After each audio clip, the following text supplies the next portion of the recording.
ঠিক করেছে? খুব ভালো হয়েছে। কিভাবে করলে সবাইকে বোঝাও।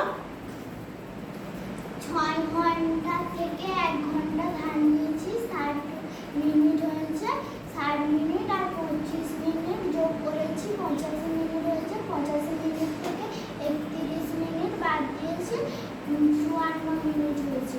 আর এখানে 6 ঘন্টা থেকে 1 ঘন্টা ধান নিয়েছিলাম, এখানে 5 ঘন্টা হয়েছে, 5 ঘন্টা থেকে 3 ঘন্টা বাদ দিয়েছি, 2 ঘন্টা হয়েছে। ঠিক আছে।